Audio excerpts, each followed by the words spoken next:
following is a presentation of Main Street Media, your source for news, sports, and information on Main Street in Middle Tennessee.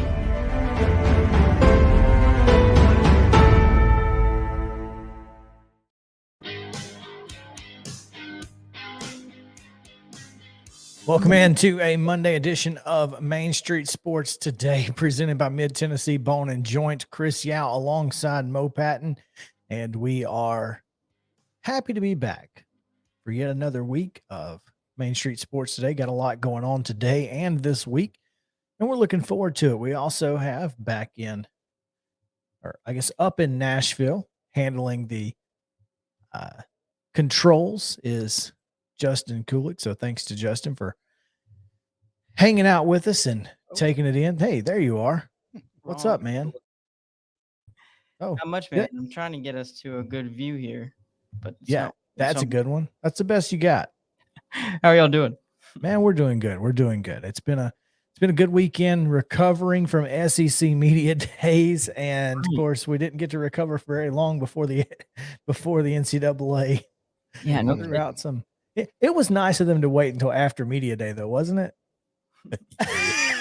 That could have really derailed things for Josh Hype. That could have blown some things up, much like Texas A&M and their situation. Yeah, exactly. Boy, Thursday would have been a heck of a day with all of that and Texas. Anyway, we got a lot going on, man. A lot going on, and we are looking forward to talking to you guys about all of it. And of course, we need to start out our day with a little results and schedule action as we give you today's rundown, which is brought to you by our friends at Zion Christian Academy.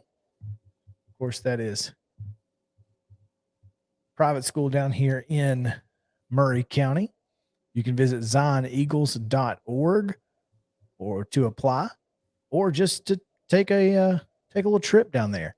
Go check it out. You can check it out. 931-388-5731 is their phone number, or again, zioneagles.org, a Christ-centered education preparing those for college, and they are equipped for a purpose.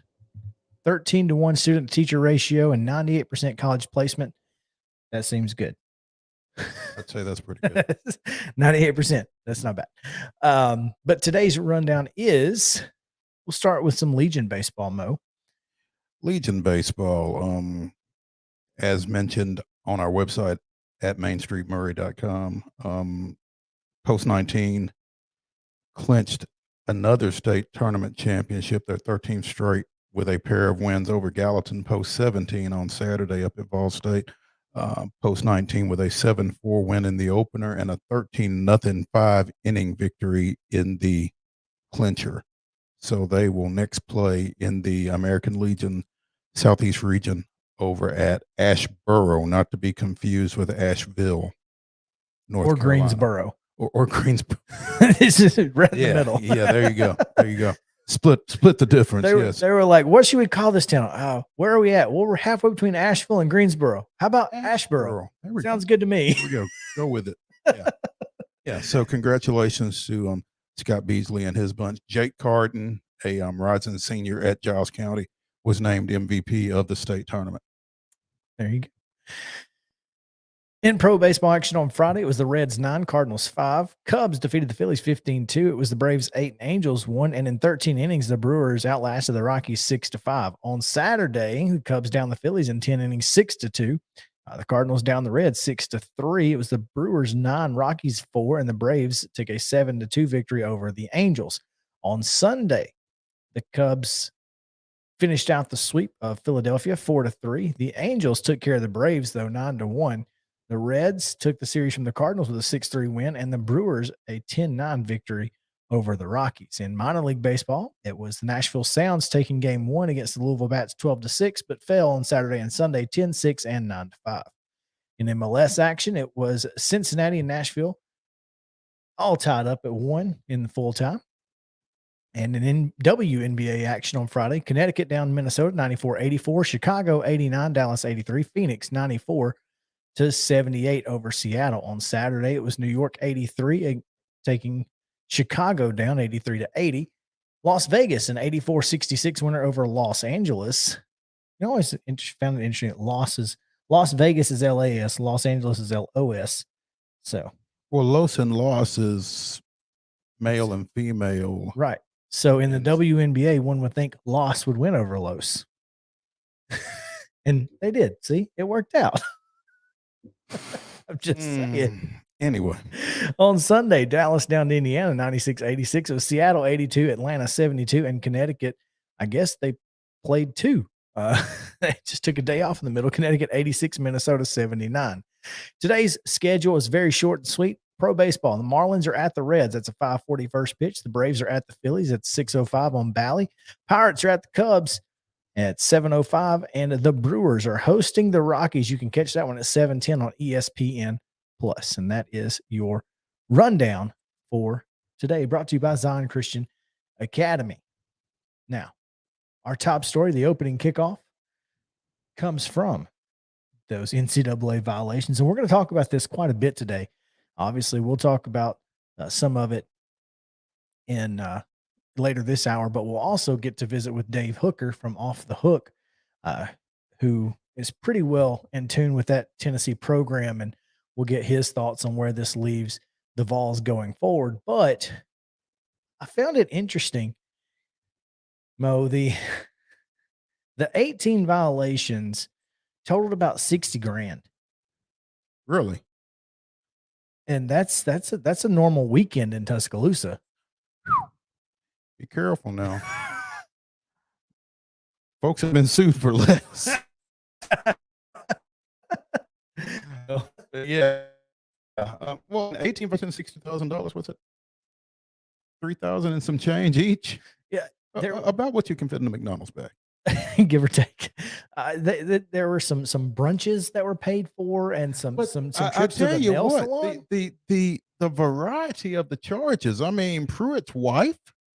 Pruitt's wife, who was in compliance at least 3 different universities. Oh, really? Yes, she was. She apparently did not learn, huh? Well, they would have gotten away with it if not for those meddling kids or those mirrored cell phones. All right, Scooby. Yeah. Had they not mirrored the cell phones, they probably don't get caught. I'm gonna tell you something. I've thought about this. Why don't you give kids? Well, I mean, now you don't have to with NIL. And I saw somebody asking if the advent of NIL would absolve UT of any of this, and the answer is no, because coaches still can't give anybody money. But why wouldn't you just give kids reloadable gift cards? Seems easy enough. I mean, especially if it just kind of fell out of your pocket and somebody happened to pick it up. Sure. I mean, kids, you know, And then they just say, I'm out of money. Oh, hold up. Let me run to the bank. No. Walmart. Sure. Just let me run to Walmart. Yeah. It doesn't make sense. You're right. Yeah. Some people think, you know, obviously cash is Cash is king. king, but they say, but I think in this situation, it was Just a thought, you know. who knows? Don't have to credit me with it. It doesn't make a whole lot of sense. Yeah. But I think it's interesting, this whole situation, just because of how proactive UT's administration was with it. I mean, obviously they got rid of Pruitt. Obviously they got rid of Fulmer, the AD who was in charge at the time. I don't know that there's going to be a hammer, and I think that's going to disappoint a lot of people, including Pat Forty, among It's others. certainly going to disappoint Pat Forty. Here's the thing, though, and when we kind of make the joke about Oklahoma State, it's basketball. Mhm. They cooperated and still got the hammer laid Right. down. I think the backlash from that is going to help Tennessee. Mm-hmm. I think, You know, much like the backlash from SMU getting the death penalty really helped a lot of folks after that, just because they Sure. didn't want to do that again. If the NCAA cares at all what they look like, I don't think they can really hammer a program that cooperated with them in such a manner as UT did.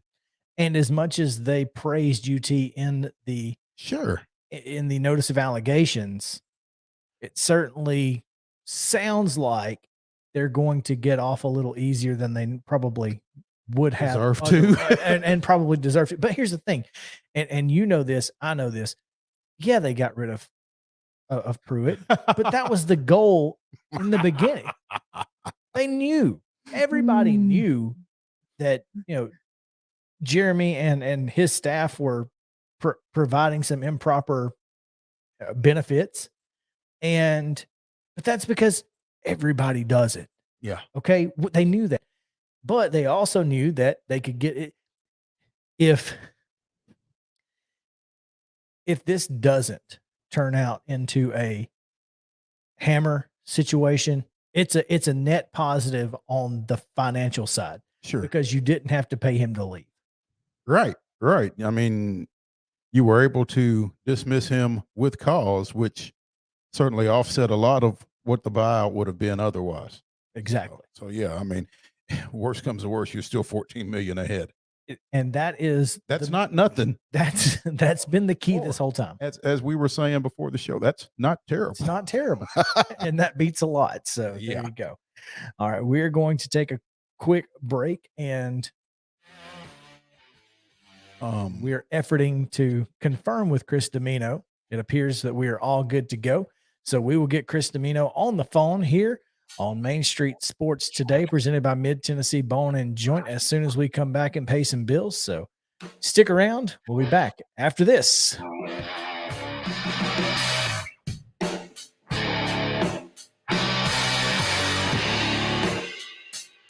Mid-Tennessee Bone and Joint treats your orthopedic injuries and existing conditions. Our trained physicians will get you back in the game faster.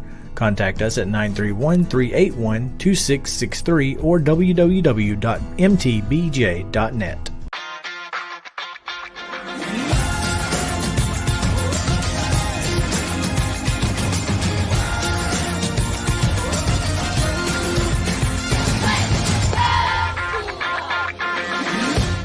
Hey folks, while we take a quick break from the show, I want to tell you about our friends over at Custom Stone Handlers in downtown Columbia. Ed Rich and his team at Custom Stone Handlers believe in leadership. And outside of the military, our greatest leader building platform is sports. Custom Stone Handlers proudly encourages young people to get in the game. You can contact them today at 931-490-4990 or visit CustomStonehandlers.com. Jones & Lang Sporting Goods here in Columbia has been outfitting teams, officials, and anybody else from T-ball to college for 50-plus years. Be sure and check them out at 931-388-8060 or online at jonesandlang.com. Jones & Lang Sporting Goods, the look of a winner. Zion Christian Academy, ZionEagles.org or 931-388-5731. You can schedule your appointment. Go tour their campus. It is beautiful over there, and you're definitely going to want to see it. Again, it's ZionEagles.org. Give them a call, 931-388-5731, and schedule your tour today. Are you an enthusiastic sports fan? Want to have fun and get in on the action? Heck yes, that'd be awesome. Have great attention to detail? Want to stay active? Definitely. Want to give back to the student athletes in your community? Obviously, yes. Then you'd make an excellent high school sports official. We need more officials in Tennessee. Because with no high school officials, there are no high school sports. Sign up today at highschoolofficials.com. Mid-Tennessee Bone and Joint has been the official sports medicine provider for Murray County Schools for more than 40 years. We specialize in orthopedic injuries, and our Ortho Quick walk-in service lets you bypass the ER. Visit us online at www.mtbj.net.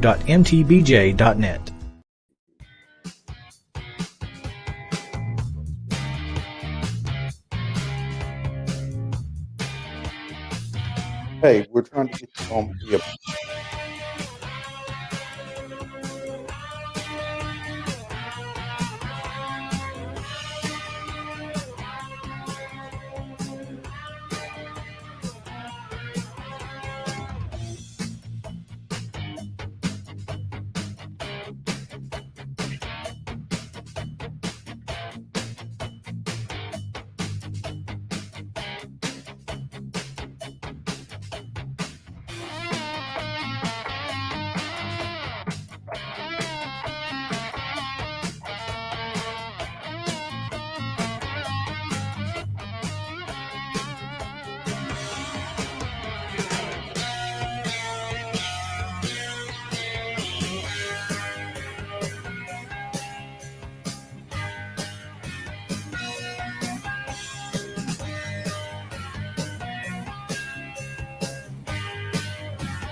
There we go.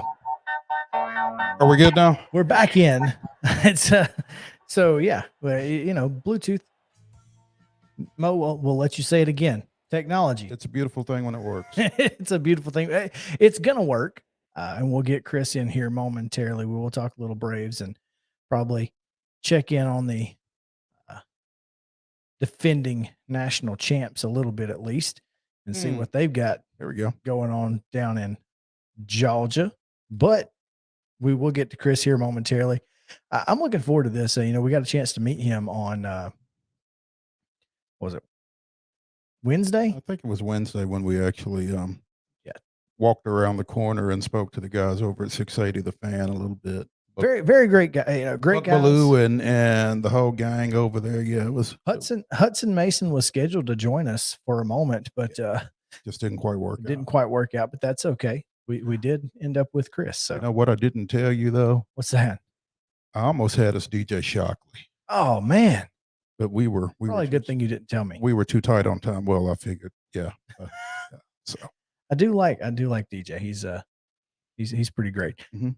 Intern Justin, do we have Chris in the show just yet? He actually just joined. I'm about to add him right now. Well, let's. I think he's gonna be audio only, but looking forward to it. All right. There it is. You guys got me? We got you, Chris DIMINO of 680 The Okay. Fan, joining us now on Main Street Sports today. Chris, what's going on, man? Yep. We appreciate you. We appreciate you being flexible with us, buddy. yeah, no doubt. Problem. Listen, technology frightens me. Yeah, it's kind of scary sometimes. Where are you right now? Just out of curiosity, are you at they're playing in Philly, aren't they? Braves are. Yeah, so you're not at Truist. What?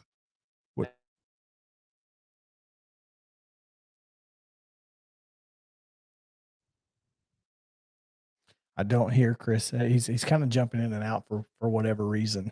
Yeah, we might. I have a 16 and 18-year-old daughter. I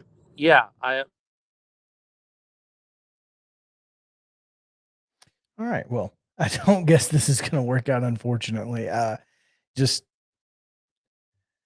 think Chris is on the road, and that may be Part of the issue. a big issue. So, and then of course we're just unable to grab that audio from the Bluetooth.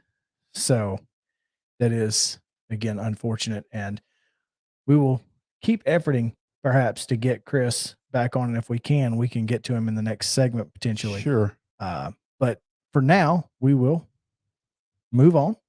We do have some other things that we want to talk about. We'll move forward. Hey, there's Chris. He's coming in via video. That may be better. I don't know. all right. There's hold the on. audio. Hey, how about that? I hear him. Yeah, there we go. Okay. Hey, way to stay with it.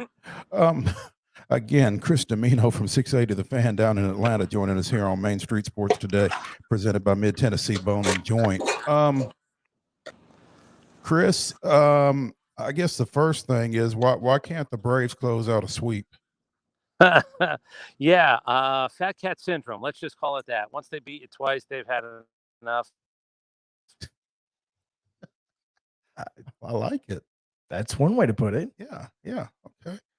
It's interesting you asked that, because that is the question that I had for us to answer, but I'd much rather get Chris's thoughts on it. Yeah. Did we lose him? We may have. There you go. That's it. We got the answer we were looking for, Fat Mo. cat syndrome. Fat There we cat go. Hang on to syndrome. that. Yeah. I was unaware of that phrasing, but I like it. It makes a lot of sense. It does. It does. And it certainly makes a lot of sense for these Braves. Well, when you're right around 20 games over 500, it's easy to kind of fall into that, I guess. But there's a way you got there too. Well, except you can't do that when you're in second place. It's one thing to be 20 games over 500, and one thing to be 20 games over and still be in second place.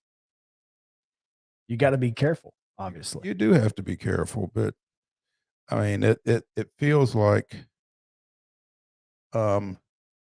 Mets are going to Met, may be more of a thing nowadays. Yeah. Potentially. I mean, obviously that West Coast swing that they're on right now with the Padres, they did get that win yesterday, which obviously helped pull them away a little bit. 1.5 Braves. games now. Yeah. Yeah. So, Lost a full game yesterday, and that's going to happen. yeah, This I is mean, still- you're not going to be comfortable until you get ahead of them, and you're probably not going to be comfortable then either. So, No, especially with this particular team, and they've got some people coming back, so that's kind of the big issue. I think Chris's mic was muted. oh, That's what okay. happened there. So, Well, is it unmuted now? is Chris's mic unmuted, Justin? He has exited the stream, but we're going to effort him to try to get back on. I believe that he's going through a service outage. The Gotcha. mic was muted, but I think the service also has something to do with it. So he's gonna Gotcha. come back on. That's all good. All right. But yeah, this is obviously we know that the Braves have some injured players that are coming back, but we don't know what to expect out of Mike Soroka potentially. But the Mets also have Jacob deGrom, who's probably going to be back early August. Mhm. It looks like. Like next week, early August. Yeah, I don't think it'll be before the 1st, but I don't think it'll be before or after the 10th. He's going to make one more rehab start, and then I think the Mets will bring him up. So that's obviously in August and September. It's a heck of a time to have a fresh Jacob deGrom.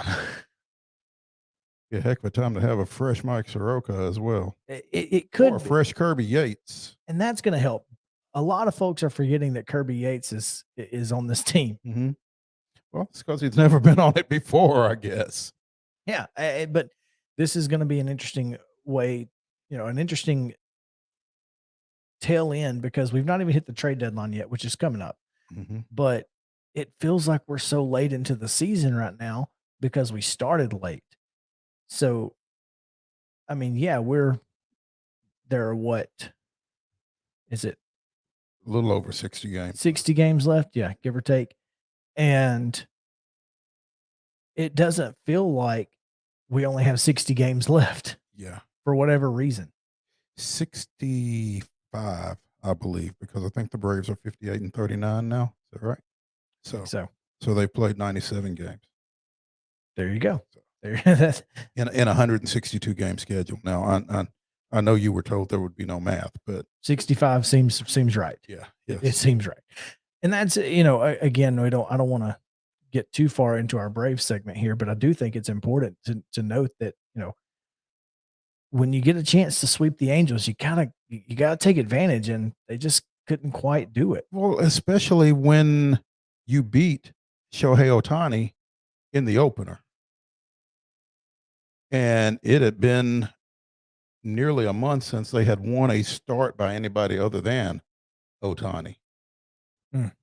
So, well, it didn't help that we got week 1 Ian Anderson instead of week 8 Ian Anderson. Man, he's struggled for a minute, and that was certainly something that I wanted to ask Chris DIMINO, and we'll ask him if we're able to get him in, is how much more rope do you give him at this point?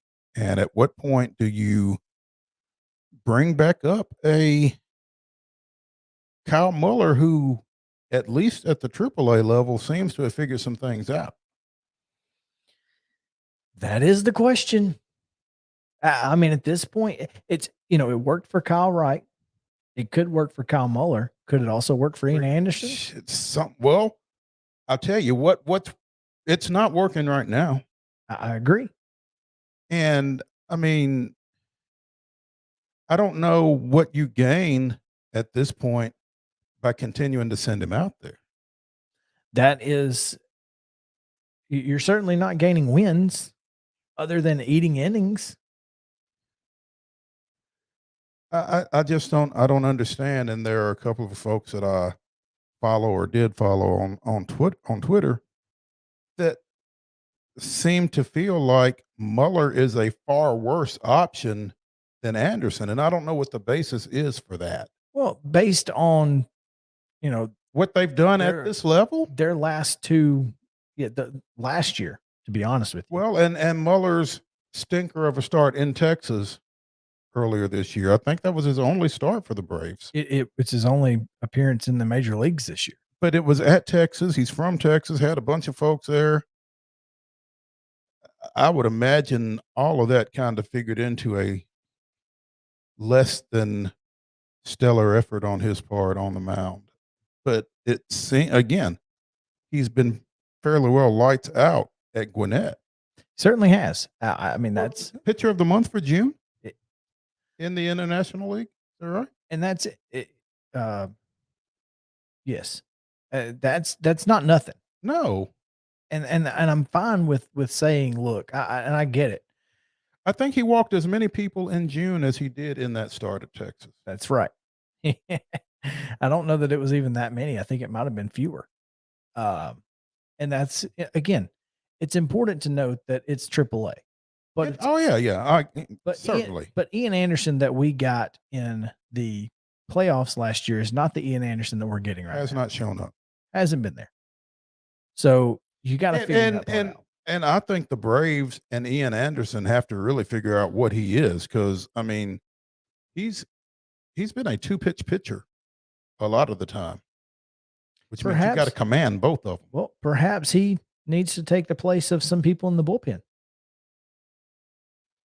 Of course, you can't give up 5 runs in an inning if you're in the bullpen. Bullpen either, yeah. So there you go. I mean, who knows? There is no role for you when you're giving up 5 runs an inning. It does not work out. Does not work out. All right, we are going to take a break. I'm sorry, folks. We were doing our very best to get Chris DIMINO on. Unfortunately, we were just unable to do that today. And so that means we will come back. We've got a few more things to talk about, some football, but not SEC, pro football. A couple of things to get to, and maybe a little more on Tennessee. We'll get to all that next here on Main Street Sports Today, presented by Mid-Tennessee Bone and Joint, so stick around.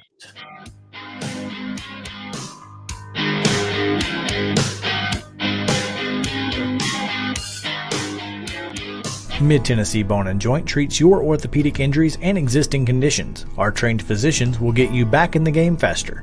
Contact us at 931-381-2663 or www.mtbj.net.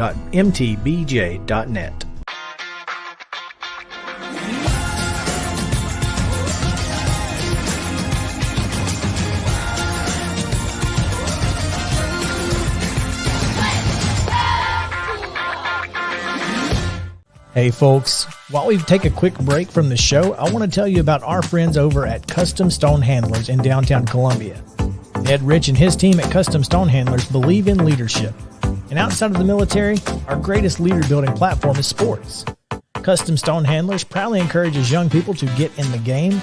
You can contact them today at 931-490-4990 or visit CustomStonehandlers.com. Jones & Lang Sporting Goods here in Columbia has been outfitting teams, officials, and anybody else from T-ball to college for 50-plus years. Be sure and check them out at 931-388-8060 or online at jonesandlang.com. Jones & Lang Sporting Goods, the look of a winner. Zion Christian Academy, ZionEagles.org or 931-388-5731. You can schedule your appointment. Go tour their campus. It is beautiful over there, and you're definitely going to want to see it. Again, it's ZionEagles.org. Give them a call, 931-388-5731, and schedule your tour today.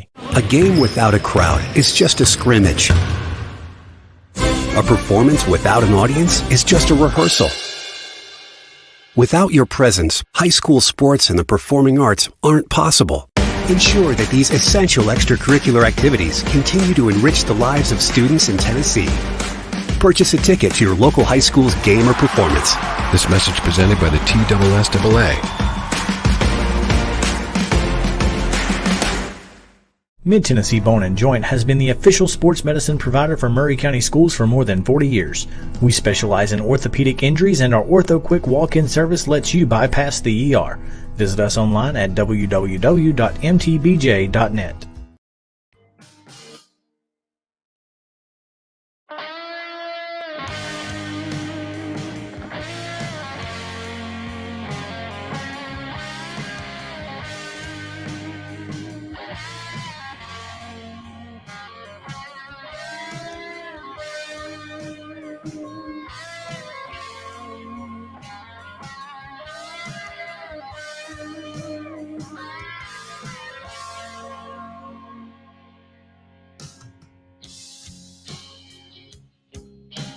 haven't heard Blue No, on Black. I guess I'm gonna have to look it up. I thought y'all were gonna hook me up, but clearly not. Well, we did. We listened to the '80s on 8 all the way home, and it never played. I can't imagine. I don't know what's up. Go figure. I was very upset with that. Oh man! Welcome back in Main Street Sports Today, presented by Mid Tennessee Bone and Joint here with you on this Reaction Monday, and we have a couple of things to react to. First, some again, as I called it on Twitter, both horrible and fantastic news coming out of Houston. The fact that John Mechie Jr. will not play this season as he has been diagnosed with leukemia. And that's the terrible news. The positive news is, according to his statement, it is the most treatable form of the disease, and he hopes to be able to kick cancer's butt, rehab a little bit, and get back out there next season for a rookie year. So our thoughts go out to John Mechie, and unfortunately for the Texans, that certainly puts a hitch in their giddy up. Well, I mean, I hate really to even frame it like that. I don't really care what the impact is on the Texans, but well, for a number of reasons. But my primary and basically my sole concern is for John Mechie. I mean, I'm glad that they caught this and found that it is the most treatable form, and you know, him being an athlete, I'm sure helps in being able to take this on and deal with what he's going to have to deal with over the next few weeks and months. But you know, you hope he's able to make it all the way back and contribute for the Texans. But I'm far more concerned with John Mechie than I am with the Texans at this moment. Sure, and I mean, obviously, it's a problem for that franchise, but it is. I wonder if it was some type of a football related medical procedure that helped them find this. That's a good question. I do not know the answer to that. So, you know, it could have just been their regular physical. That, you know, just going through that process before they sign their rookie deals that got this. So that's tough. I mean, for a 22-year-old kid who's on top of the world, getting ready to begin his professional football career, and all of a sudden to get smacked in the face with the news that you've got leukemia, it's got to be a scary thought for him. But hoping everything comes out okay. Absolutely. So, staying in the AFC South right here at home, the Tennessee Titans did get a deal done with third-round pick Malik Willis. As you knew they would. Yeah, I mean, heck, he's a third-round pick. You know, his 4-year deal has been completed, and I think that's kind of, you know, obviously it's really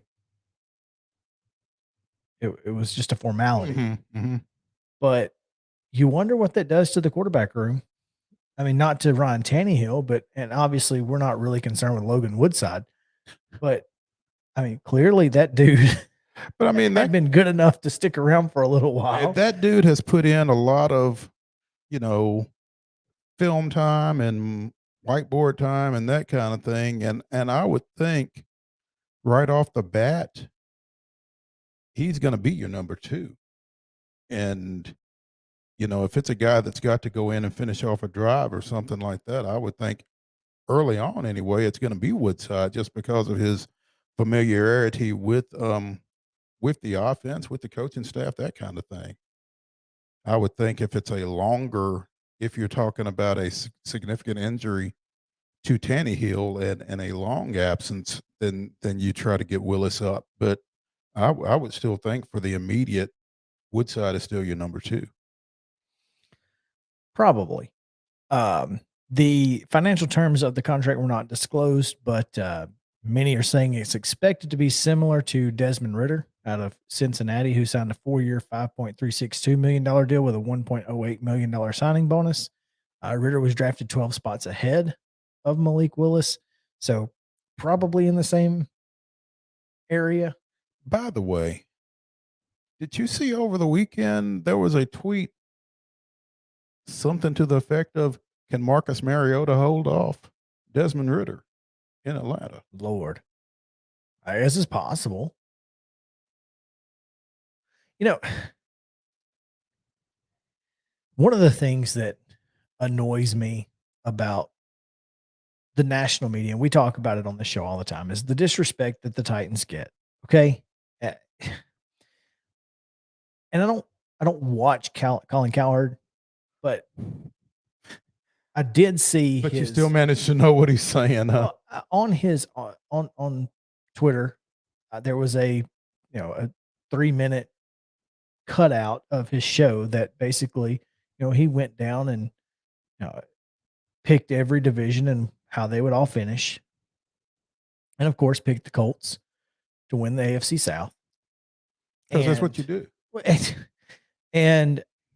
But he spent on the AFC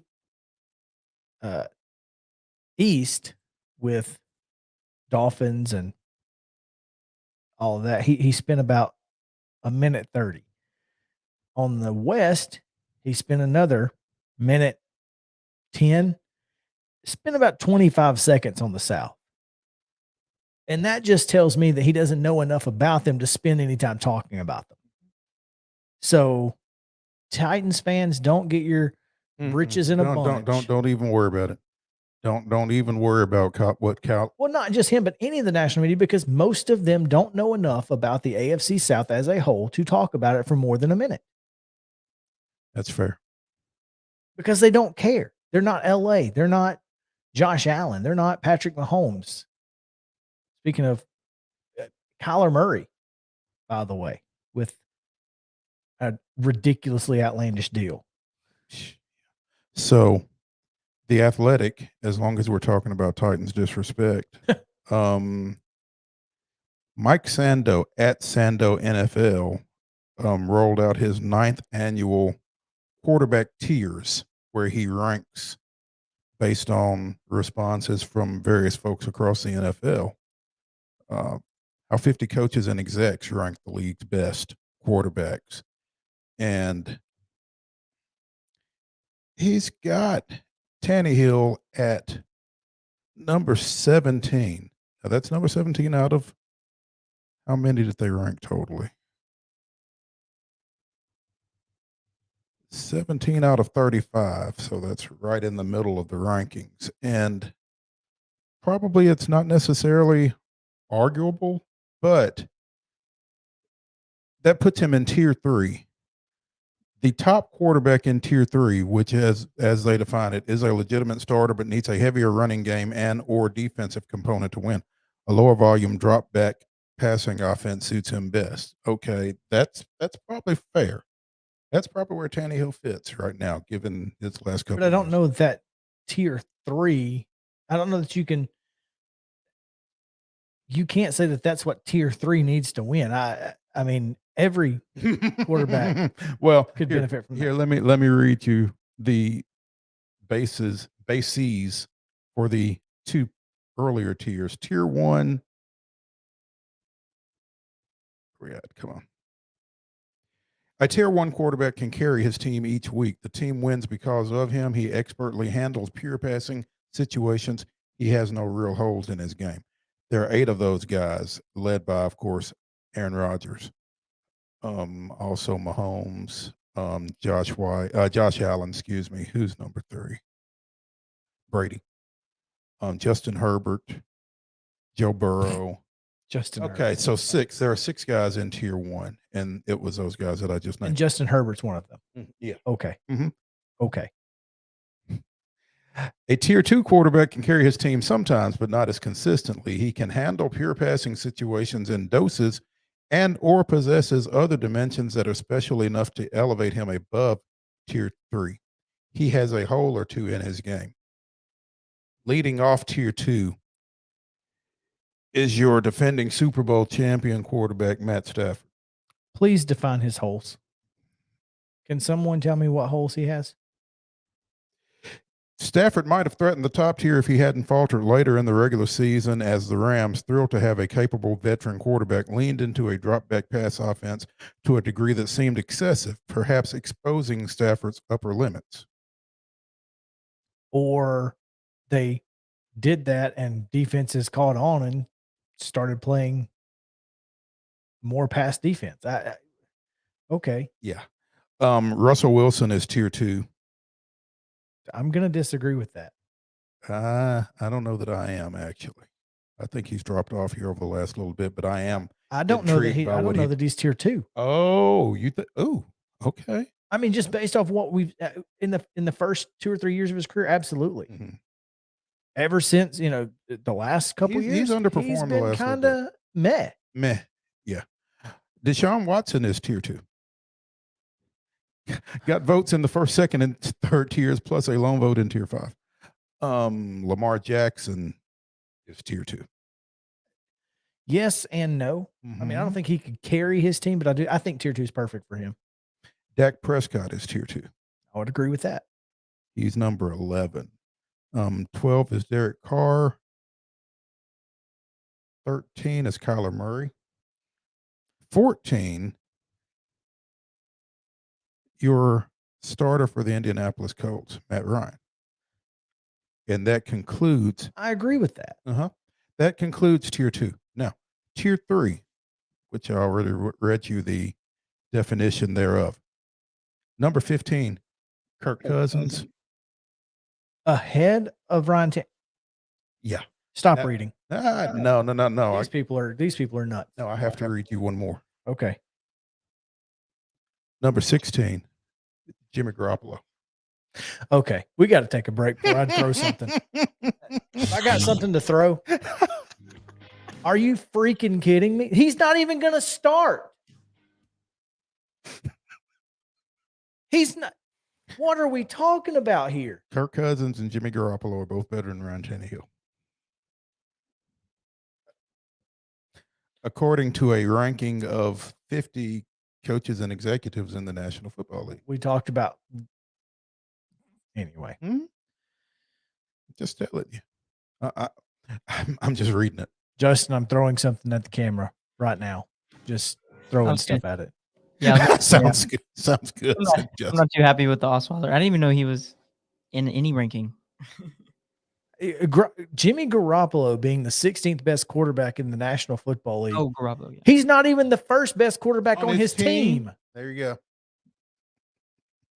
I would agree with that. I can't. Okay. Well, we need to take a break. And when we come back, we're going to open the second half with some more Braves talk. And we'll also get to Dave Hooker to talk Tennessee and Kendall Beth Sides of Arkansas softball.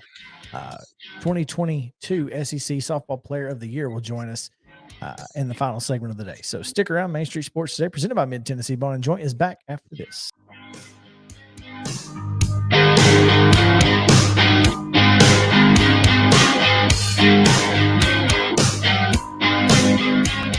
Mid-Tennessee Bone and Joint treats your orthopedic injuries and existing conditions. Our trained physicians will get you back in the game faster.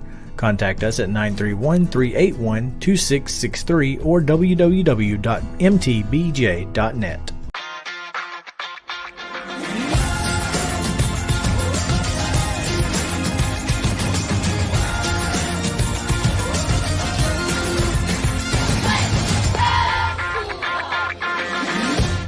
Hey folks, while we take a quick break from the show, I want to tell you about our friends over at Custom Stone Handlers in downtown Columbia.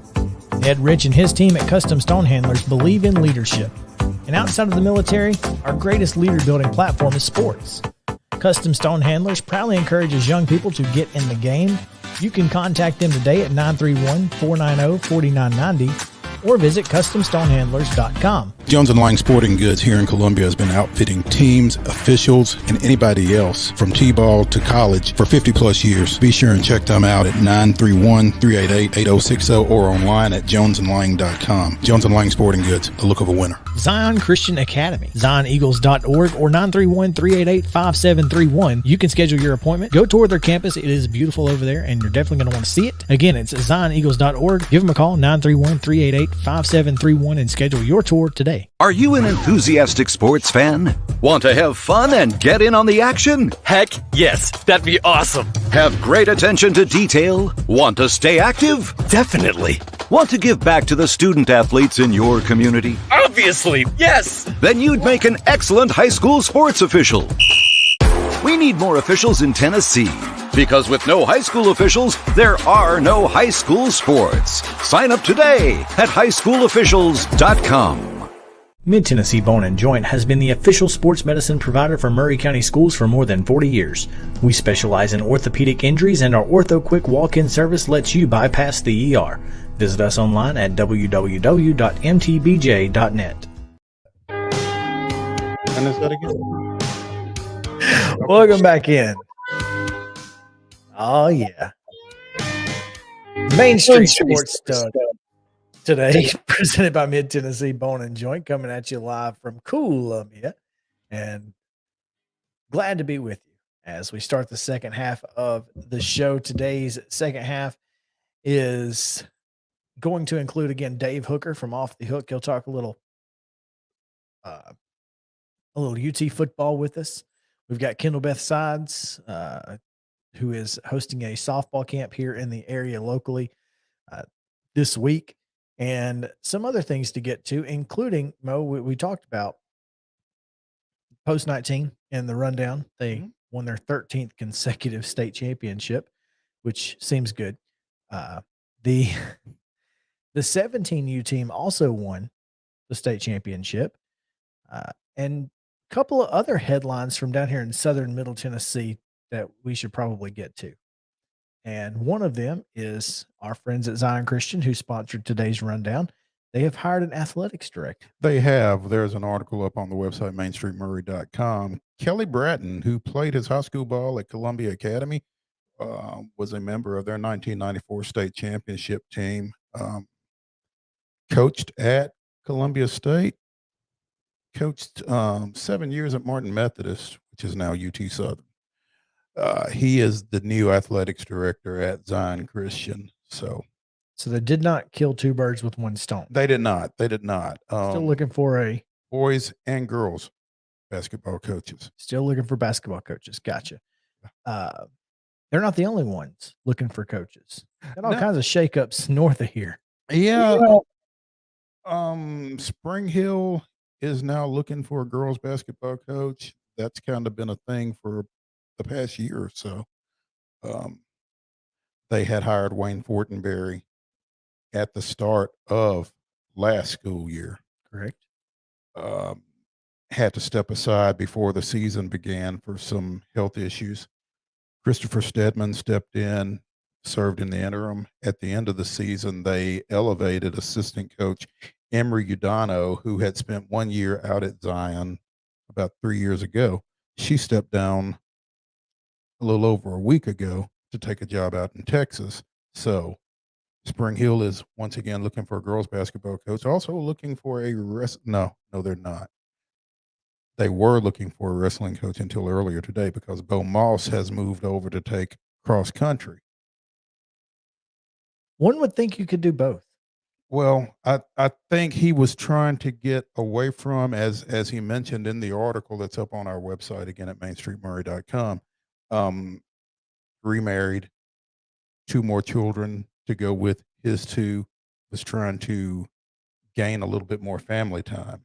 And cross country isn't quite as labor intensive as wrestling from a coaching standpoint. So he's taken that on. Courtney Bruss, who has been an assistant under Bo for at least last year, maybe the last 2 years, will be taking over the program. That was just announced today. So we're breaking a little news here. Yeah. Well, that happens sometimes. Every now and then we get lucky and it doesn't happen after the show. Right. So, and then Columbia Central, is looking for a wrestling coach as well. We had an article last week on Michael Connor taking the defensive coordinator position up at York Institute in Jamestown. So they need a wrestling coach. I think that pretty well covers it. If you're looking for a job, Murray County's got some. Yeah. That's all I'm saying. Give Chris Pointer a call. He'll get you pointed in the right direction. Yeah. Pun intended. Not at all. I'm not that was an accident, but those are the best ones. Those are the best ones. All right. So let's talk a little bit more about the Atlanta Braves here, because Adam Duvall is now out for the year. And that means that occasionally we're going to see something that we will that nobody today. wants to see. And that is that is Marcell Ozuna with a glove on. It's not ideal. Not a batting glove. Yeah. We like it when he wears two gloves at the same time, not one on his right hand. Yeah. Not ideal. And obviously, you got to do what you got to do right now, because you can't. I mean, what are you going to do? Right. Is what it is. That's the question. If you're Brian Snicker, you kind of have to play him occasionally. Obviously, you've got your typical outfield is going to be Rosario, Harris, and Acuna. But those guys can't play every day, despite how some former players might want them to. I'd almost be more inclined to slide Arcia back out to left and put Cano at second. You forget Cano's on this team sometimes. Is he in the batting lineup today? He is not. All right. Acuna, Swanson, Olsen, Riley, Darno, Ozuna in left, Contreras DHing, Arcia at second, and MH2 in center behind Max Fried to open a 3-game series in Philly? 3-game set in Philly. They're in third place in the division, and yet way out there. I don't think they're going to be they're going to be a problem for anybody. I don't think they are a wild card. Even they are 9.5 back coming into today at 49-46. The Phillies are. Braves are a game and a half behind the Mets. So Phillies just coming off of a sweep at Chicago. They got swept in Chicago by the Cubs. Oh, they got swept. That's correct. Okay, well, we can speak to that. I mean, it wasn't a sweep, but it certainly wasn't pretty. Meanwhile, did the Mets play today? I'm not sure, because they were out west, so I don't know. It does not look as though the Mets play today. So the Braves with a chance to pick up a half a game, at least, with a win here. And again, it's Max Fried, 10-3 with a 2.64 ERA, going against Ranger Suarez. He of the 7-5, 4.07. So, what's more important, finding another outfielder or getting a fifth starter? Yes. What's more important?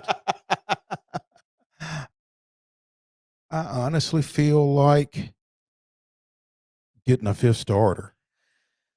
Because of what you just said, having Arcia, the ability to put him in left field, and Robinson Cano at second base. There are some things that you can do to cover up the loss of a outfielder who was hitting 213.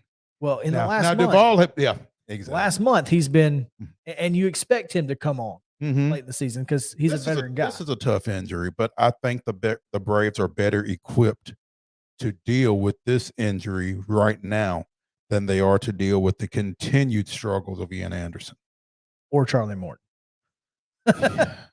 Yeah, that's the problem. Now that said, what Charlie throw 6 shutout against the Angels Friday night? Yes. So I mean, it's there, which is what makes it even more frustrating. I don't necessarily look for him to go 6 shutout every night. Sure, but I don't necessarily look for him to give up 4 in the first every night either. So you've got Mike Soroka coming back that can potentially solidify that role. You've got Ozzie Albies, who we expect to come back at some point in the near future, who can shore up that role and put Arcia in left field on a more regular basis. Yeah. Yeah. So I feel like the starter is still more important because you still have Ian Anderson to deal with. And again, I'm just not sure how much longer you can continue to send him out there. What is it they say? Insanity is continuing to do the same thing and expecting a different result. Until you get to the playoffs and he becomes playoff Ian Anderson. Kind of like playoff Will Smith. Kind of like playoff Will Smith. This is my point. But you got to get to the playoffs to get those guys. Yeah. And you're still second place. Now, granted, I think we're pretty well up, pretty far up in the wild card standings. I don't think, I mean, it would take a Met-like collapse to not make at least the wild card game. I've never heard Braves going to brave. Well, Barv. Remember when we barved a few years back? We did barf quite a bit. You're right. So, but that's not this team. Mm-hmm. This is not a systemic problem within the organization. That was during rebuild here. I like the way you put that. Oh, by the way, the Mets are off tonight. Then they've got 2 games tomorrow and Wednesday at Citi Field against the Yankees. Ooh. So that could help. I would certainly not expect it to hurt. That could help. All right. So there you go. Before we get out of here, Justin, you want to give us a little musica as we talk about this day in Bravo's history? July 25th, 1992. A bit of foreshadowing, maybe. David Justice's second inning solo home run was the only score as Atlanta defeated visiting Pittsburgh 1-0 behind 8 shutout innings from Charlie Leibrandt.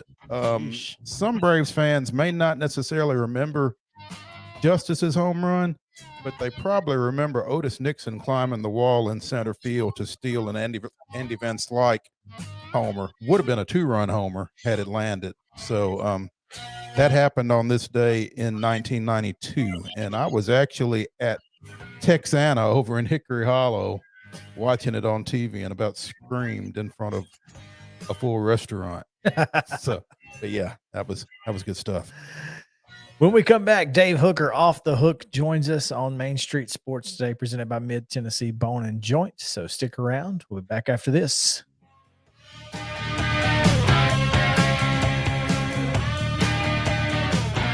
Mid Tennessee Bone and Joint treats your orthopedic injuries and existing conditions. Our trained physicians will get you back in the game faster. Contact us at 931-381-2663 or www.mtbj.net.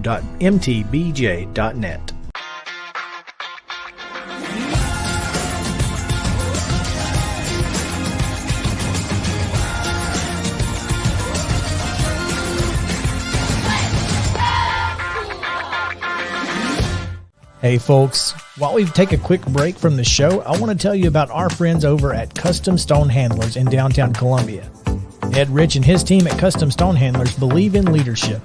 And outside of the military, our greatest leader building platform is sports. Custom Stone Handlers proudly encourages young people to get in the game. You can contact them today at 931-490-4990 or visit CustomStonehandlers.com. Jones & Lang Sporting Goods here in Columbia has been outfitting teams, officials, and anybody else from T-ball to college for 50-plus years. Be sure and check them out at 931-388-8060 or online at jonesandlang.com. Jones & Lang Sporting Goods, the look of a winner. Zion Christian Academy, ZionEagles.org or 931-388-5731. You can schedule your appointment. Go tour their campus. It is beautiful over there, and you're definitely going to want to see it. Again, it's ZionEagles.org. Give them a call, 931-388-5731, and schedule your tour today. A game without a crowd is just a scrimmage. A performance without an audience is just a rehearsal. Without your presence, high school sports and the performing arts aren't possible. Ensure that these essential extracurricular activities continue to enrich the lives of students in Tennessee. Purchase a ticket to your local high school's game or performance. This message presented by the TSSAA. Mid-Tennessee Bone and Joint has been the official sports medicine provider for Maury County Schools for more than 40 years. We specialize in orthopedic injuries, and our Ortho Quick walk-in service lets you bypass the ER. Visit us online at www.mtbj.net.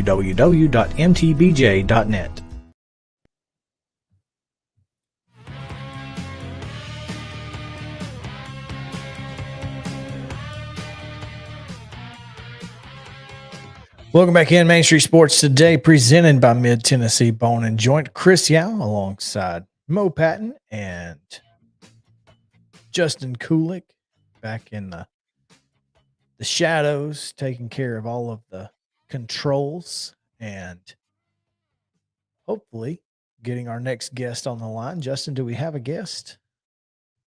I have contacted her a couple times. Him shouldn't be a her, should be a him. My apologies. I was thinking of something else, but yes, I've emailed him twice. The link there. I think we're waiting on him to respond to that. All right. Well, we will reach out to right now. We'll reach out to Dave at On the Hook and Off the Hook, not On the Hook. Off the hook. Some, although there will be some. Somebody's gonna be on the hook. Yeah.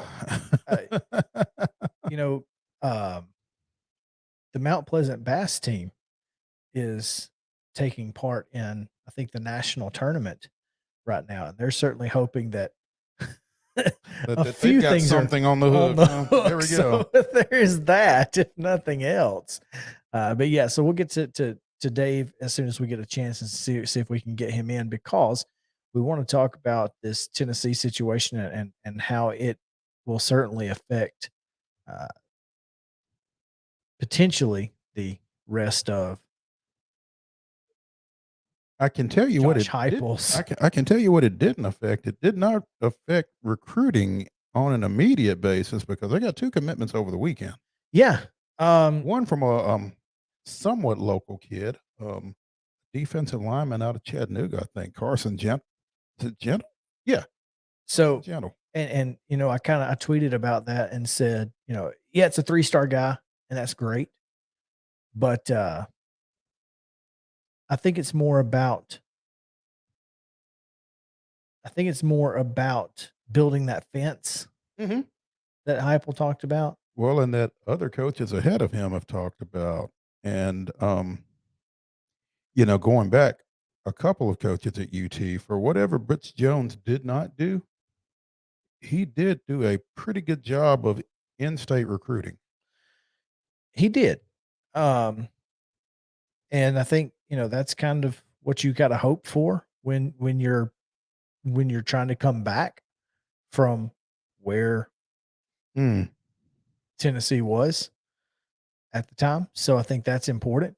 And you're right. Not having it not be a problem for this past weekend, it might also lend yourself to think potentially they might know something that everybody else don't know. And they're able to pass that along. Yeah, exactly. And again, in addition to Gentle, they were able to got a receiver out of North Carolina. Is that right? That's a good question. I don't know the answer to that. I didn't see the second recruit. I did see the first one come by, but I didn't see the second one. And it looks like it was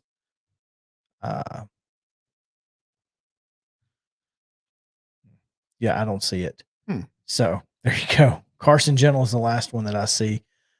I think this guy was before Carson Gentle, actually. Oh, you talking about Nathan Leacock? I believe so. Nathan Leacock is a receiver, and where's he from? We have Dave on. Sorry to interrupt there. Wake Forest. Okay. We have Dave on. He's on? Yes, sir. Awesome. We are now joined by Dave Hooker of There he is. Off the Hook Sports. Dave, thanks for joining us.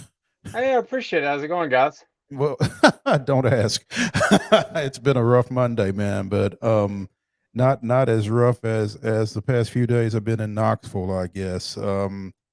We've been talking about the 18 infractions that the University of Tennessee was notified of in their notice of allegations on Friday, I guess. And I guess it sounds like they feel about as good as you can feel over 18 allegations. Yeah, it's funny, Maurice, how much things have changed. If I would have told you 18 level 1 allegations, 10 years ago, you would have said that university is about to get hammered. But nowadays, and with Tennessee's history of cooperating with the NCAA and self-reporting, I don't think it's any monstrously big deal for the Vols. Could they have some restrictions placed on them as far as recruiting travel? Yes. Could they even have a couple of scholarships taken away? Possibly, but I wouldn't see more than literally two or three or maybe four. But I don't even think all that's going to happen because the way Tennessee has played this out and helped the NCAA. I think the person that looks totally inept in all of this, and I'm not just piling on him because he's not in Knoxville anymore, is Jeremy Pruitt. I mean, goodness gracious, Maurice, I've done some bad things, but I tried not to get my wife involved. He was, she was apparently doling out money to prospects too. So it's all across the board. It's widespread. I think it really hurts Jeremy Pruitt if he ever wants to get back into college coaching. And I do believe that he's more of a college coach than an NFL coach, probably more of a high school coach than a college coach. But not to be long-winded, but yeah, when I look back at it, I think Jeremy Pruitt's the one who looks like the ultimate dolt. And it's you mentioned Tennessee's level of cooperation. We talked about this earlier, and it's kind of like Chris pointed out. This is exactly what Tennessee wanted when it's all said and done. I mean, they self-reported because this was their way to get Pruitt out of there. It was a way to get Pruitt out of there, but I will say this: I think that all of the allegations that I had been hearing through recruiting circles before the season went awry and he was actually fired in his final year, I had heard a lot of things. I mean, it even filtered up to, I think the Dan Patrick show had like a running joke about handing out money in McDonald's bags. So yeah, this was something that was out there. And Tennessee, had they won 7 games in Jeremy Pruitt's final season, they're probably going and trying to clean stuff up and find ways to keep him. But that wasn't the case. He turned out to be a guy who didn't get it done on the field and a guy who wasn't doing it the right way. So it was a pretty easy decision. But you're right. I'm sure that Tennessee's in the back of their mind somewhat happy that they don't have to pay that enormous buyout that they were going to have to pay Jeremy Pruitt. We'll see how that shakes out. Cheating and losing is a bad combination. Yeah, it's frowned upon. It's not something that you typically want to do. But by the same token, I was looking back when news broke. They also came down a lot harder on USC, Southern California, because I think they cheated and they won national titles, and they were really, really good.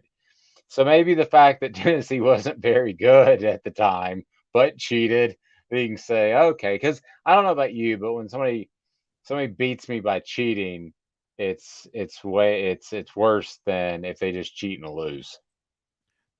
There's that. Yeah, I mean, that is kind of part of it, is that we know that cheating happens, and that's just part of the game. It's just a matter of how well you do it and how well you hide it. But when Tennessee at this point, Dave, Tennessee is in a position where they have a coach who has some momentum. They just had a pretty decent season, and now this kind of hangs over you. What impact does this have going forward on Tennessee at all, or if any at all, when it comes to Josh Heupel and what he's got to do? I think you just have to keep trudging forward. Now, if we see some restrictions on recruiting travel, that would be a blow. But it's something that you can work around. So I just think you have to kind of sit back and see what happens. I mean, this is above Josh Heupel's head. It's going to be up to the university to get the best resolution out of this matter that they can. And yeah, I don't think they're going to be hit extremely hard. This did not happen under Josh Heupel. Everybody involved, way up at the top, presidents, chancellors, and even former athletic director Philip Fulmer, are no longer there. So I think that helps you too. The other number, the two most startling numbers, one was startling because it was just so big, was the 18 level 1 violations.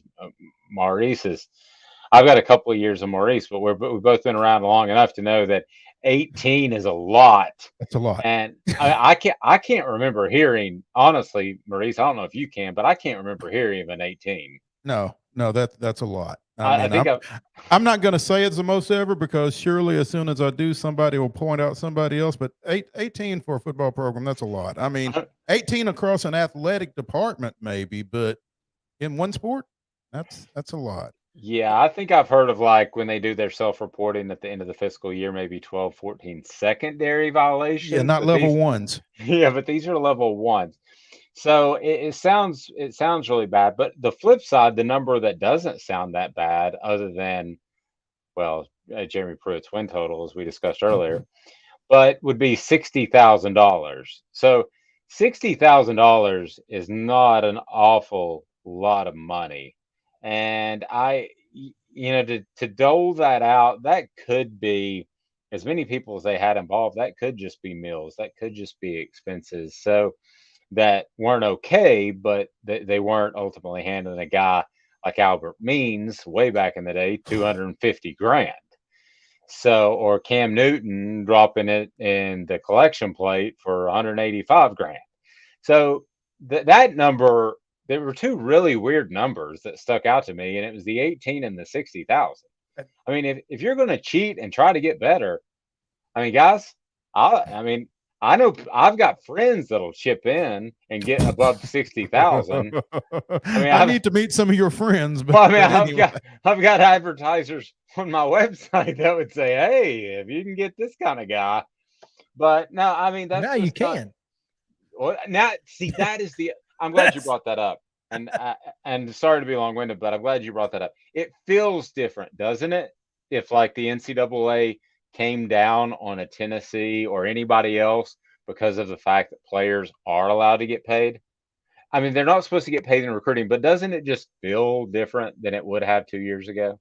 Absolutely, it does. 100%, because that brunch spot just becomes an NIL, yeah, a part of the collective or whatever. Now they're part of the collective. Instead of you having to pay for their brunch meal or whatever, they just you just come in and sign a few autographs and eat free. Yeah, exactly. Yeah. Big difference now. Dave Hooker with Off the Hook Sports. That's offthehooksports.com, joining us here on Main Street Sports Today, presented by Mid Tennessee Bone and Joint. And, Dave, we were talking as we were efforting to get you on the air with us, and we really appreciate your patience. But as these allegations were announced on Friday, UT followed up by getting a couple of commitments. So whatever else is going on, it hasn't affected recruiting, apparently, at least not here in the short term. No, they pick up a young man out of Chattanooga that's 2024 prospect, and then I heard you guys talking earlier about the pickup that I really like and wrote about on offthehooksports.com. But it's a young man that I believe is versatile, can play a number of different positions as far as Tennessee and wide receiver with Nathan Laycock. So I think he's a very good one out of Carolina. I think that even the best PR person in the history of man couldn't have laid out what, and maybe there is some PR czar over there on the hill in Knoxville that laid this all out, but I couldn't really imagine a better one than the way it played out, because first you have the classic news dump, and you guys know what that is. That's when you dump it on Friday afternoon because nobody knows about it. And the Knoxville News Sentinel, and I mean no disrespect to them, they're embedded. That's great for them. But the Knoxville News Sentinel, when did they have that? They had the whole thing pre-written on a Friday afternoon when the news came out. And it was probably about 4,000 words, I'm guessing. So that they didn't just cobble that together when they got the letter of allegations from the FOIA report. So, guys, I think this was very much orchestrated by Tennessee to happen on a Friday night. Now, was it orchestrated by Tennessee's coaches to say, hey, we could use a commitment or two to kind of brush over this stuff? I think that stuff happens. So as it played out, Pat Forty's column, I will say this, Pat Forty restoked it on Saturday afternoon, and it was a very well-written column. But you kind of had bad stuff at Tennessee, and then it disappeared, and then you had good stuff at Tennessee. And so I don't think as far as a PR hit, they took nearly as bad of a hit as they would have had it been like the Bruce Pearl situation or all the other situations we've seen at Tennessee. At least we didn't lie about it. That's true. At least that was the most bizarre. I mean, you guys know this. I mean, you show up at a press conference and you know what's going to be said half the time. And I can still remember the press conference in which Bruce Pearl was cited with these NCAA violations, and nobody knew what was coming. Nobody knew what a press conference was like. So in this case, at least Tennessee has their ducks in a row a little bit more. And I think it's news, but I think it's also news that got whitewashed a little bit. There you go. Dave Hooker, Off the Hook Sports, offthehooksports.com. Dave, we appreciate you taking some time with us today. We really thank you. And thanks for being flexible with us and getting on. And hopefully we will get with you soon again before the start of the season, because I know that Tennessee fans are very much looking forward to what's going to happen in 2022. So. Yeah, I'm always glad to do it again, but I know that Amanda, my co-host, Amanda LaFrada, she is going to be hurt and upset if you don't have her on at some point. So I will just tell you that. We will fix that. We've got Amanda's contact info, and tell her that she's next on the list. Deck. Yeah. Yeah, I'm trying to come up with a nickname like SEC Sassy or something, because she knows the SEC as well as anybody I know, and she's as sassy as anybody I know. So sounds like a good nickname to me. Hey, we're gonna have fun with her. Yeah. Tell her to be on the lookout. We're all creative types. Something will hit us like in the middle of the night. Sassy, because SEC, Amanda, or something will hit us, and then let's all share, and that'll be your new nickname. There you go. There we go. Dave, appreciate it, man. Have a great day, guys. All right. We're going to take a quick break. When we come back, 2022 SEC Softball Player of the Year, Kendall Bethsides joins us to talk about a little event she's got going on this week here in Southern Middle Tennessee and what it's like to be playing softball in the middle of its heyday. So stick around. Main Street Sports Today, presented by Mid-Tennessee Bone and Joints, back after this.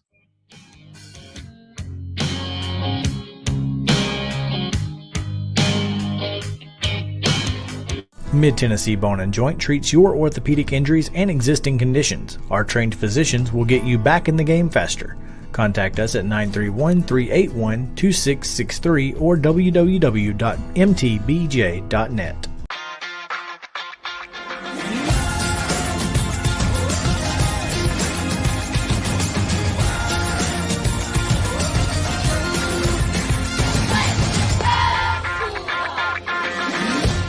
Hey folks, while we take a quick break from the show, I want to tell you about our friends over at Custom Stone Handlers in downtown Columbia. Ed Rich and his team at Custom Stone Handlers believe in leadership. And outside of the military, our greatest leader building platform is sports. Custom Stone Handlers proudly encourages young people to get in the game. You can contact them today at 931-490-4990 or visit CustomStonehandlers.com. Jones & Lang Sporting Goods here in Columbia has been outfitting teams, officials, and anybody else from T-ball to college for 50-plus years. Be sure and check them out at 931-388-8060 or online at jonesandlang.com. Jones & Lang Sporting Goods, the look of a winner. Zion Christian Academy, ZionEagles.org or 931-388-5731. You can schedule your appointment. Go tour their campus. It is beautiful over there, and you're definitely going to want to see it. Again, it's ZionEagles.org. Give them a call, 931-388-5731, and schedule your tour today. A game without a crowd is just a scrimmage. A performance without an audience is just a rehearsal. Without your presence, high school sports and the performing arts aren't possible. Ensure that these essential extracurricular activities continue to enrich the lives of students in Tennessee. Purchase a ticket to your local high school's game or performance. This message presented by the TSSAA. Mid-Tennessee Bone and Joint has been the official sports medicine provider for Maury County schools for more than 40 years. We specialize in orthopedic injuries, and our Ortho Quick walk-in service lets you bypass the ER. Visit us online at www.mtbj.net.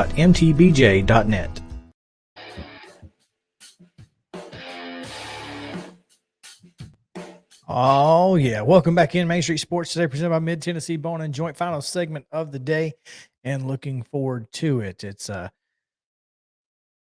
certainly going to be interesting in this next segment because when you look on our set here, this nice little yellow ball, the softball here, comes from, I don't know, probably 5 or 6 years ago when Summerton Christian's softball team won a state championship, and they presented my dad and I with Won an Alabama state championship, just to clarify. I guess they all know. Well, I guess you could potentially not know that Summerton Christian is in Alabama, I guess. But yes, an Alabama state softball championship. And they presented my dad and I with a signed softball, and one of those signatures just happens to come from the 2022 SEC Softball Player of the Year, Kendall Beth Sides. And she joins us now. KB, what's up? Hi, how are you guys? Doing well, thanks. We've had a lot of people on this show. I don't think we've had a reigning SEC Player of the Year in any sport. I don't think it's so either. Oh, Pretty solid, pretty solid to be able to talk to KB today. It's pretty good get. It's not bad. And obviously, KB, we appreciate you taking some time with us today, and wanted to get you on this week because Thursday you do have an event scheduled for right here in Columbia where you are hosting one of your patented hitting camps. And it's a pretty big deal because I don't know the last time the SEC Softball Player of the Year held a camp here in Columbia. So, tell us a little bit about what your camp is, because I know you're doing a lot of these back home in Alabama and traveling around that area, but coming up here to Southern Middle Tennessee is a little bit different for you. And, I guess it's a little bit farther than Florence. Maybe you had one there not too long ago. I did. You're getting up here into Tennessee now. So tell us about what folks can expect at this camp.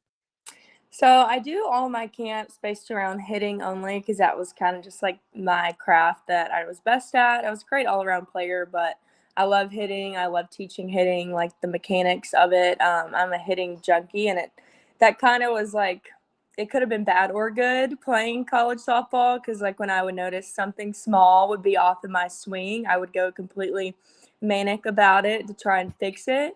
So I've used that, and like, I don't know, it kind of transformed who I was as a player this past year because I had to realize not everything meant that. It could have just been timing or something simple like that. So not only do I talk about just the mechanics of your swing, your lower half, especially and upper half, but I do try to continue to instill like the mental game into the little kids that come anywhere from, I let some 6-year-olds come. It just depends how old they are. I try to hit every age group, especially the little ones. I love working with the little ones. They're super fun. I'd always wanted to travel and do my own camps, but being SEC Player of the Year has allowed me to do that more so this year. I've done a bunch so far, but I have a lot coming up in these next 2 weeks, anywhere from like 6 to 8, somewhere around there. I just don't have much time to do private lessons, or I would love to do private lessons, but that would be 200 plus kids I would have to do privates with. So the camps kind of help me reach a bigger group of kids, and it's just special. I love giving back to the game that gave me so much, and I just love it. I really do love it, and I love sharing my knowledge because I just didn't get to the player that I was this past year overnight. It was a long process, and I've learned a lot about what works and what doesn't work, and I love sharing that. She said she's manic about hitting. I guess that's how you get to hit 389 with 13 home runs and 42 ribs this past season. 13 home runs for a player who did a lot of slapping in her career. So when she finally got to swing the bat, I saw it in high school a couple of times. That Spain Park home run still, anyway, but 13 home runs for someone who spent the majority of her career slapping. Again, manic isn't bad when it leads you to those kind of results. 127 total bases and 180 at bats. It's getting it done. What's that? 28 extra base hits. It's pretty darn good. And 28 steals in 32 attempts. So it's hard to throw. Solid. In high school, we basically said if she gets on first, just put her on third. You're not throwing her out. Sounds a little Savia Morganish. Yeah. And Savia Morgan. I don't know. I know that you played for the Bolts and Savia plays for the Bolts as well. So that's a unique connection we have here as well. But yeah, Kendall we'll host her camp on Thursday. Maybe starting at 5, maybe starting at 6, depending on how many 8-year-olds we get signed up between now and then. But if you are looking to get signed up and you have not done so, how do people go about that? You need to go to the Columbia Lady Lion softball page on Facebook. That's the quickest way to get there. There's a link on their page to sign up, and you're taking kids all the way from 8U to 14U. Yeah, well, it's 8U. There's an 8U group separately because usually the 8 to 12 fill up the fastest, and then the 14 group is 14 and up. So it could really be 14U, 16U, 18U. But I am thinking about combining the 8 and 10s, which I probably will just based on parents' work schedules. I mean, I know some people do get off at 5, so it's hard to make it. So we might do that, combine it with the 6 o'clock group, so that way the 8-year-olds can make it. And I'm hoping the rain holds out 100%. Even if it does rain, I'm not really worried about it because I've had to play in the rain, and it's not going to hurt anybody to hit in the rain. So it'll be okay. We are looking. There's a potential for an indoor option, but either way, it's going to be rain or shine event. You have 21 14-year-olds signed up or older. 15 10U, and then only 3 of the 8U. So, and it's a max of 25 each. A max of 25 each. So if you haven't signed up, you need to sign up quickly because that's how it's not going to be long. And on top of that, you'll have Birmingham Southern coach Abby Bice with you. Yes, Bice played at Southern for I think 3 years. She doesn't coach there, but she does coach at Southeastern. If you remember, okay, Chris, played there, and this is her first year, and she's a second grade teacher also. She's a wonderful person. She's really great with kids, so I'd bring her along with me, and I also like to help out my friends when I can because I get to pay them well. So I just like to help my friends who have helped me so much as well. Well, we appreciate you doing that and coming up here and giving back to, like you said, the game that gave so much to you, and we're excited and so happy that you were able to do this and looking forward to continuing to see you come up here more often once you can build that camaraderie with these youngsters. And I know that you will. So. Oh, for sure. Thank you guys for having me on here. And I'm excited to come up there. Absolutely. We're going to let you go because I know you have a camp to get to or at least lessons to get to by 4 o'clock. So we're going to let you get out of here, but we thank you. Thank you again. And we look forward to seeing you on Thursday. Thank you guys. Look forward to seeing y'all. Bye-bye. All right. That's going to do it for us today. We are quickly. 3:30 came up fast. I wasn't ready. Time flies when you're scrambling. That's it. Exactly. Well, we appreciate you guys hanging out with us today. We'll be back tomorrow at 2 o'clock. So should be fun. Come hang out with us. We will have Top 5 Tuesday and much, much more on Main Street Sports Day presented by Mid Tennessee Bone and Joint.